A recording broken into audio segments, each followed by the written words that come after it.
నమస్తే, welcome to YOYO TV. So parliament ఎన్నికలు సమీపిస్తున్న వేళ నేతల మధ్య మాటల యుద్ధం జరుగుతుంది. సో ఇదే నేపథ్యంలో ఈరోజు ఏదైతే బీఆర్ఎస్ పార్టీ చలో మేడిగడ్డ అని అటు వెళ్ళడం జరుగుతుంది. ఈరోజు ఏదైతే కాంగ్రెస్ పార్టీ చలో పాలమూరు అని చెప్పేసి రావడం జరుగుతుంది. ఒకసారి మాట్లాడదాం. మనతో పాటు మాట్లాడడానికి మక్తల్ నియోజకవర్గ ఎమ్మెల్యే వాకిటి శ్రీహరి గారు ఉన్నారు. ఒకసారి మాట్లాడదాం. సార్ నమస్తే సార్.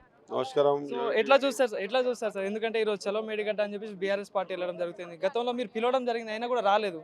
సో ఈరోజు వెళ్తున్నారు, ఎట్లా చూస్తారు దీన్ని? ముందుగా యూనిటీ యాజమాన్యానికి నమస్కారం. ఉదయం నుంచి మాయంబడి ఉండి మేము చూస్తున్న నిజాన్ని, ప్రాక్టికాలిటీని, నీకు భూమి మీద ఏముంది చూపిస్తూ ఉన్నాం. ఈరోజు పాలమూరు రంగారెడ్డి ఎత్తిపోతల పథకం చూపించాం మనం. దానికి టేలెంట్గా ఇప్పుడు ఈ ప్రాంతంలో 85% పని పూర్తయిందని చెప్పి అసెంబ్లీ సాక్షి చెప్తా ఉన్నాం. 85% అయిందా, 8% అయిందా, 0.8% అయిందో అది మీరే చూడాల్సిన అవసరం ఉంది. మొన్న కూడా మేడిగడ్డకి మా ముఖ్యమంత్రి వాళ్ళు తీసుకెళ్ళినారు, ఉత్తమ్ కుమార్ రెడ్డి గారు తీసుకెళ్ళినారు. మేడిగడ్డలో చూపించిన పగుళ్ళని చూపిస్తూ ఉన్నాం. ఇది ఎందుకు జరిగింది, ఎందుకు ఈ ఇంజనీరింగ్ మీరే తీసుకున్నారు, మీరు తీసుకున్న ఇంజనీరింగ్ ఇట్లా పలింది. దీని మాదిరిగా ఇంకా 3 డిజైన్స్తో ఉన్న ఇంకా 3 ప్రాజెక్ట్స్లో ఉన్నాయి కదా, దాంట్లో కూడా పగుళ్ళు వచ్చినాయని చూపిస్తూ ఉన్నాం. మభ్యపెట్టలేదు, పేపర్ మీద రాయడం లేదు, లేదా స్పీచ్ మాట్లాడడం లేదు. ఇగో మీ నిర్వాహకం వల్ల ఇది జరిగింది.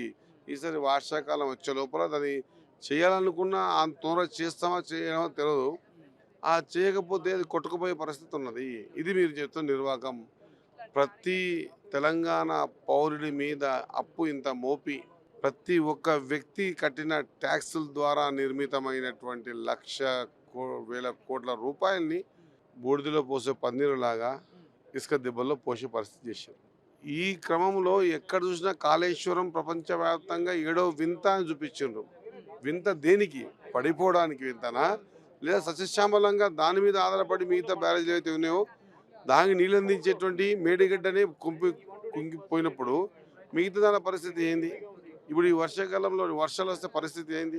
ఈ నిజాలు చూపిస్తే నిజాల్ని యాక్సెప్ట్ చేయకుండా గతంలో ఆడొక్కటి పోయింది కొట్టుకపోయిందా, ఈడొక్కటి సరే ఆడ కొట్టుకపోయింది ఈడ కొట్టుకుపోయింది, అది కొట్టుకుపోయింది కాబట్టి నీవు కొట్టుకుపోయింది కడతావా? కట్టడానికి లేదు కదా. మీరు ఏవి చూపించి ఏ అవసరం నీళ్లు నిధులు నియామకాలు చూపించి తెలంగాణ తెచ్చుకున్న తర్వాత మిమ్మల్ని నమ్మి ప్రజలు ఓట్లేసారు. నిధులు లేకపోయా, నీళ్లు లేకపోయా, నియామకాలు లేకపోయా. నిధులకు సంబంధించి ఇంత క్లారిటీగా చూపిస్తూ ఉంటే దాంట్లో కూడా మళ్ళీ వెతికి తప్పుపట్టేటువంటి ప్రయత్నం చేస్తూ ఉన్నారు.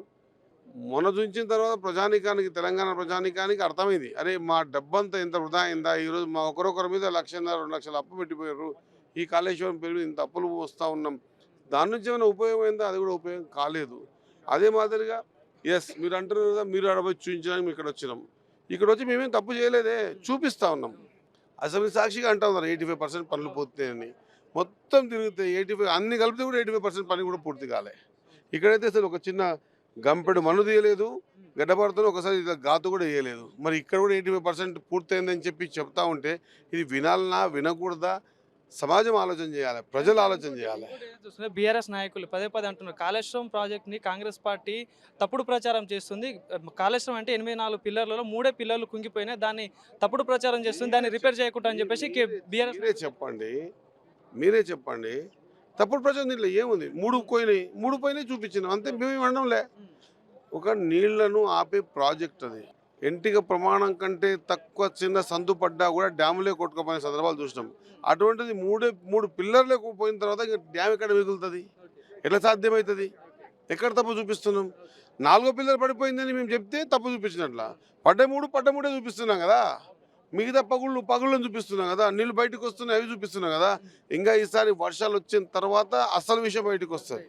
ఇప్పుడు అటువంటి పరిస్థితిని చూపించి తొందరగా చర్యలు చేపట్టండి, లేకపోతే కొట్టుకుపోతే మీది బాధ్యత అంటా ఉన్నారు. కట్టేది మీరు, దుడ్డు వేసుకున్నది మీరు, కోట్ల రూపాయలు పెంచి చేసింది మీరు, చెడిపోతే మేమా?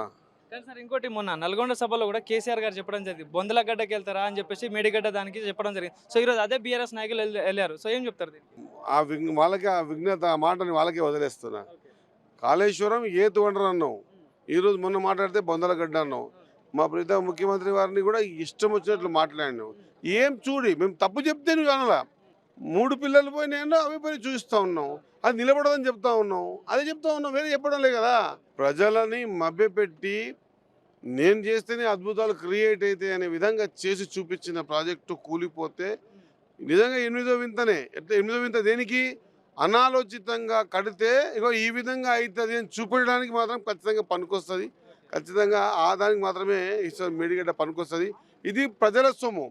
నేను యోయో టీవీ ద్వారా నేను కొడతా ఉన్నా, మన సొమ్ము ఏ విధంగా వృధా అయిందో ఈ విషయాన్ని ప్రజలే గ్రహించాలి. కొంత గ్రహించి ఈసారి రిజల్ట్ అయితే ఇచ్చిర్రు. దాన్ని మభ్యపెట్టే ప్రయత్నం చేస్తూ ఉన్నారు కదా. రాబోయే రోజుల్లో తగిన మూల్యం చెల్లించుకో తప్పదని మాత్రం ఖచ్చితంగా తెలియజేస్తా ఉన్నా. ఎవరిని కామెంట్ చేసే విషయం కానీ ఇంకోటి కామెంట్ చేయడంలే, నిజాలు వాస్తవాలు ప్రజలకు చూపించే ప్రయత్నం చేస్తే కూడా దాన్ని కౌంటర్ చేసే ప్రయత్నం చేస్తే ప్రజలు అన్ని గమనిస్తూ ఉన్నారు. ఎక్కడికి గమనించారు. ఇక మిగతా గమనించి తగిన సరైన సమయంలో సరైన విధంగా దీనికి జవాబు చెప్తారు ప్రజలు. అల్టిమేట్గా ప్రజలే జవాబు చెప్తారు. Thank you sir. Thank you.